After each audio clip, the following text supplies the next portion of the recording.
Hello, back in the Temple of the Holy Grail.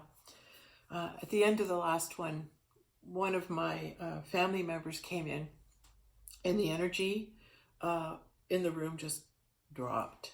It's my lesson that I felt, it was coming through. There was a reason that he came in at that time to stop that lesson, but the energy was lower. Okay. So this is my, we're going to call it Confessions of the Holy Grail because it's part 2. And this is a different idea segment. I don't know. Will you light our pineal gland and ask to bring the Holy Presence, Father, Mother, God, Divine Spirit of Truth, Holy Spirit, Christ in the Magdalene, Goddess. We'll light this candle, all right? And we'll start off with,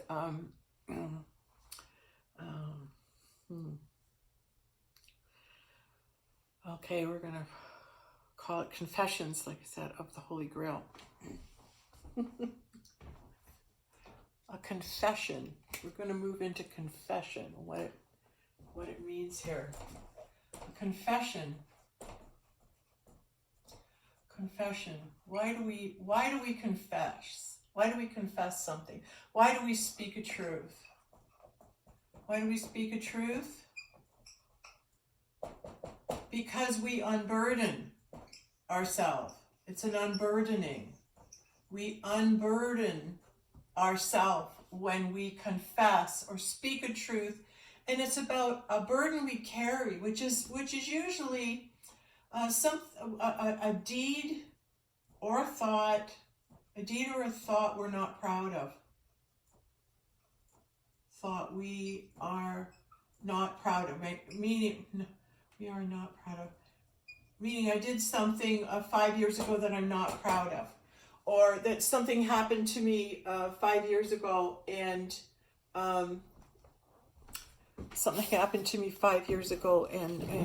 it's brought me pain, or it's brought me suffering, or it's brought me feeling bad about myself, or I harbor jealousy or whatever. When you go and say that, when you make a confession, you say, look, I did something I really didn't know that I did, right? That it's like you tell someone, and then there's I unburden myself, and then in that unburdening, there's like a forgiveness. But the person that you're telling it to is actually God. So God's in each and every one of us. So if someone sits beside you on a park bench and all of a sudden you feel the need to unburden your soul to this total stranger, don't think it's bad or they're a total stranger. God sent them there so you could clear yourself. You could unburden yourself. Christ comes to you when you need to confess and unburden yourself. And why is that important? Why confession and unburdening ourselves? Why is that so important that we do that? Because in that unburdening, we receive self-forgiveness. Self-forgiveness. And then we move into, I guess I can forgive myself for doing that. And so that means now you release your judgment.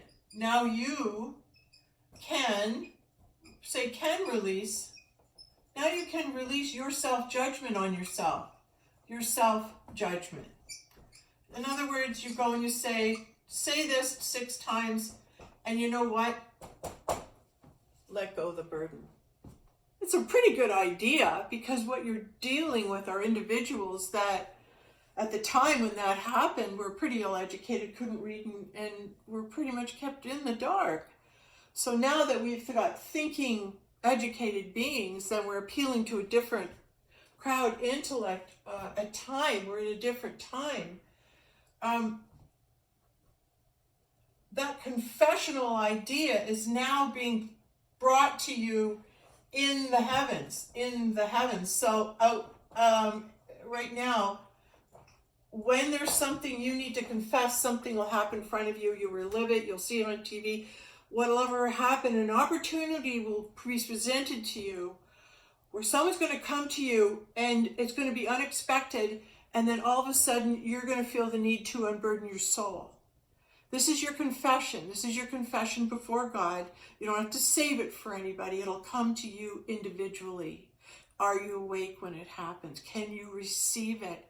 Are you that consciously awakened that when someone comes to you and there's a little bit of a magical supernatural thing and all of a sudden they're so nice and you sit talking and then the next thing you know you're bearing your soul and telling them this horrible thing you did 20 years ago and you've been feeling bad ever since, and then they have some words of wisdom to you and then you walk away from the conversation and you're unburdened.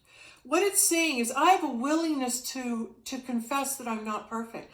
I have a willingness to say I've made a judgment on myself. And it's pretty harsh. I've kept myself from the love of God. I've punished my own self by not seeking or coming to know God or seeking the kingdom. I just didn't even look. I just didn't seek God. I decided not to because I figured, you know what? I'm already screwed up so bad. What are my chances? And so this confession is actually the doorway. It opens the doorway really to seeking out that kingdom, being open to receive the presence of God. Because when we practice self-condemnation, when we say, I'm judging you to a life without God, that's a really severe penalty. So the people that you see that are farthest from God right now, from God, have already deemed themselves unfit, themselves guilty and deserving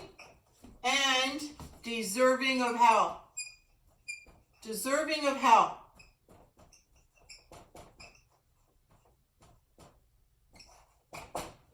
Can you imagine that? Punishing yourself so badly that you would deem yourself such a horrible person because you did, I don't care what it was, it could be anything. And you have looked just only at this lifetime. There might have been some reasons in past lifetimes where something's come up for you to act out so you can react and you can seek for forgiveness. Maybe you're the one that's been judging yourself lifetime after lifetime after lifetime in 3D, in hell, in a life without God. And maybe this lifetime, you're going to be allowed the opportunity to seek out that releasing of your burdens to God. And you're going to stop judging yourself unworthy of God and make the decision. God forgives all things. God is all forgiving. You've already been forgiven for everything. And that's why Christ came to say, hey, don't worry. You've already been forgiven. You can commit a horrible sin, be a thief on the cross and say, hey, I immediately recognize I did something wrong. It goes, good. Just in time. Just in time. You had the realization. He unlifted his burden and put it on God, on Christ, and said, here's the truth. I did do that. I don't deserve it. He goes, that's all you needed to do. That's all you needed to do was confess you did something wrong, because now you're willing to be accountable for the wrongs you've done. And you say, hold me accountable. Hold me accountable, God. Yeah, I'm standing before you and I did these things. You hold me accountable, and whatever punishment or whatever retribution that I must pay, it sure as heck can't be like the one I'm giving myself. Oh, I was at one point in my life ready to judge myself as being so bad. I was going to say, well, I don't deserve children. I don't deserve children. I've done something so bad. And I lived with that thought. And it was terrible, because why would I ever wish something so horrible on myself? I had yet to forgive myself. I had yet to unburden myself. I was carrying all this hatred of myself, all this non-love.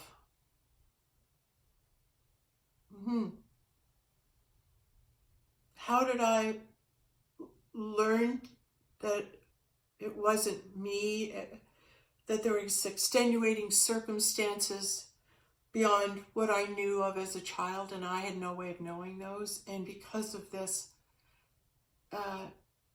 the burden and the sin doesn't fall on you. The trespass, the wrongdoing doesn't fall on you. But I've been walking around like it did. And I was innocent to it. And I was walking around like I deserve punishment for what happened.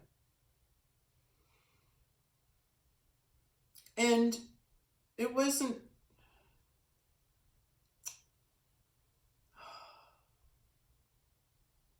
I'm saying, did God call me? God called me when I was very young. But it's like a gentle reminder again in 1993. Well, it wasn't so gentle, it was a big reminder. And releasing the judgment I had on myself,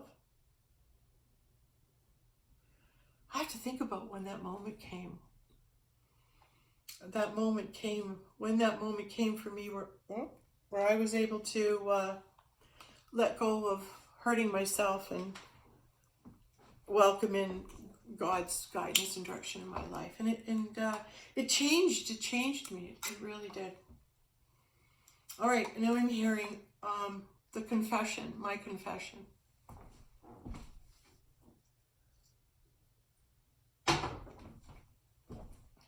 Last night,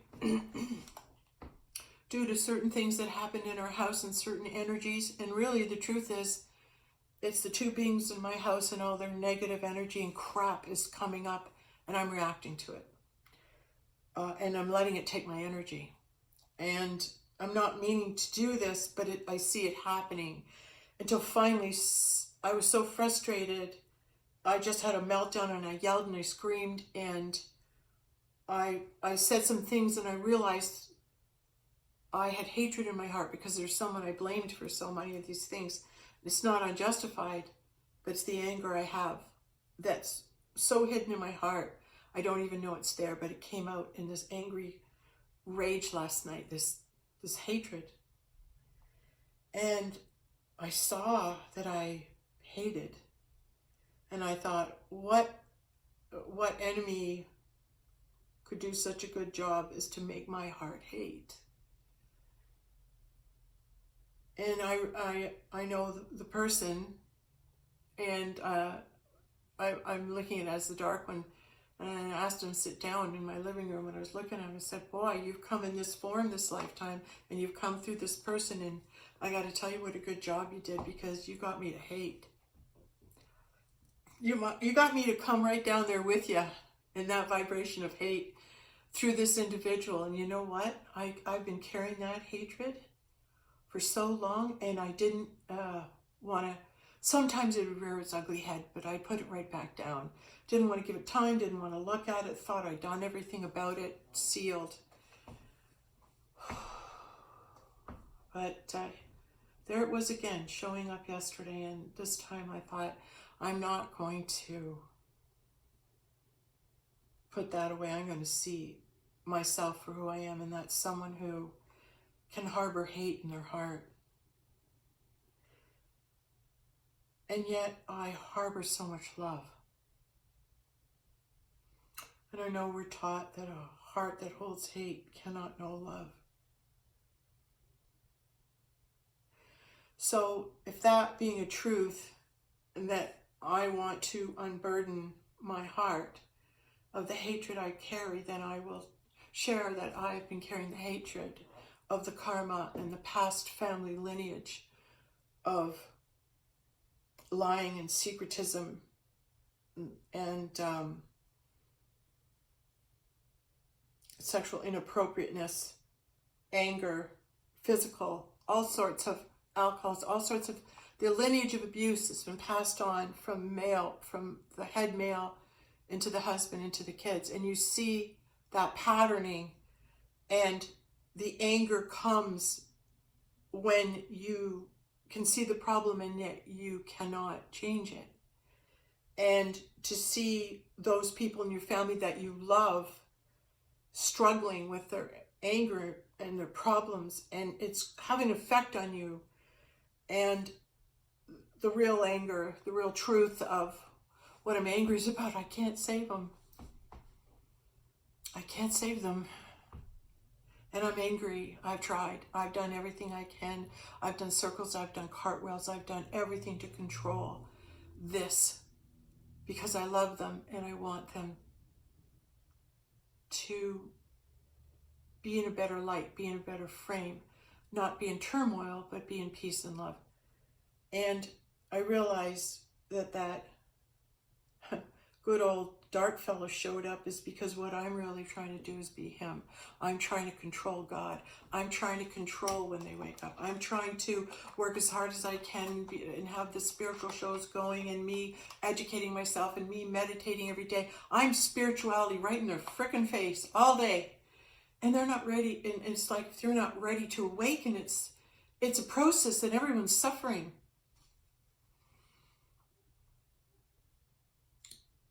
Because they have thoughts that are separating us. And it has to do with those who are on their journey and at a certain stage and those who are not. And the anger and the hatred comes that I hate all the things that have been passed down that have made it so difficult for the men to be able to receive this truth and have a woman tell them. And maybe that's the power of Jesus, is that he was a man passing on information for men. And maybe that's why he was necessary to be in the masculine, because he brought the message to the men. And then now as we move in to the time of the goddess, men aren't used to hearing wisdom from the woman, from their mom, maybe from their mom, they'll listen. I've often thought of different ways to relay messages, so maybe mother will show up in one of the next videos. Yeah, maybe mother will show up, like, you know, who knows? You know, good mothers set boundaries, right? Right, so had to come back on and make my confession that I allowed myself to move into hatred, and I saw who got me to do it because I was being just like him. That's why he could show up in my living room. I was being just as controlling as the adversary by trying to control when my family would wake up instead of allowing God to do that job. So now, to let go of the hatred, I will move into the trust that God loves me. God's got such a great plan for me and them. I can't imagine it, but I will move into the trust that should they be awakened, they will. And should they not, that I'm going to love them anyway, just the way they are, because they're struggling, trying to shed off their stuff. And they have to do it quicker than we did. A lot of us took our time to awaken, and it's a lot to awaken so quickly. So maybe the anger is maybe there's not enough time for a lot of them. But that's just a judgment. Maybe there is. We don't know what God's got planned. We don't know how quickly God can awaken someone. And maybe that's true, that we should let God pick his time for everyone to awaken or not. And that hatred that I carried and have carried, it could be from generations.